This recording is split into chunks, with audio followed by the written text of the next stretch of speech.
Lord and of Jesus Christ. So today's verse is going to be Micah 4:2. He will teach us his ways and we shall walk in his path. So இந்த bus வந்து சொல்கிறேன், நம்ம வாழ்க்கை வந்து நமக்கு சொல்லிக் கொடுக்குற பாதையில் வந்து போனால் வந்து நம்ம வாழ்க்கையில் அட்லாஸ்ட் ஒரு பெரிய ஒரு சக்ஸஸ், ஒரு பெரிய ஒரு நல்ல விஷயத்த நம்ம வாழ்க்கை வந்து கிடைக்கும். இப்போ பார்த்தீங்கன்னா வந்து நிறைய பேர் வந்து இருப்பாங்க, வந்து ப்ரேயர் மட்டும் வந்து பண்ணுவாங்க. இசப்பா எனக்கு வந்து இந்த ஒரு ஜாப் கிடைக்கணும், இல்லை இந்த ஒரு விஷயம் என்னோடய வாழ்க்கை வந்து நடக்கணும் அப்படின்னு ப்ரேயர் பண்ணுவாங்க. ஆனால் காட் அதுக்கான ஒரு வழியை வந்து காமிக்கும் போது அதை வந்து ஃபாலோ பண்ண மாட்டாங்க. ஒரு ஷார்ட்கட் தெரியும், இல்லை வந்து அதை வந்து கண்டுக்காமலாம் வந்து விட்டுருவாங்க.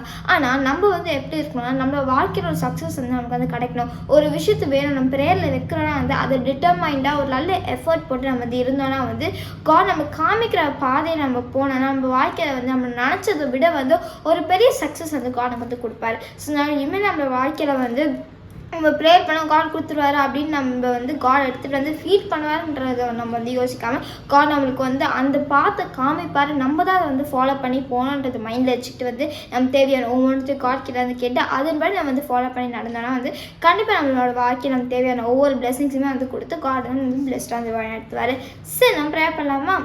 ஏசப்பா, நான் கொடுத்தக்காக நன்றி. ஏசப்பா இந்த வேர்ஸ் சொன்ன மாதிரி ஏசப்பா எங்களோட வாழ்க்கையை உங்களோட பாதையை நாங்கள் வந்து ஃபாலோ பண்ணி வரதுக்கு வந்து ஆசைங்க. ஏசப்பா எங்கள் வாழ்க்கையில் நடக்க போகிற ஒவ்வொரு பிளெஸிங்ஸ்க்காக நன்றி. ஏசப்பா as getting my father Jesus Christ name. Amen. God bless you. Have a great day. Bye.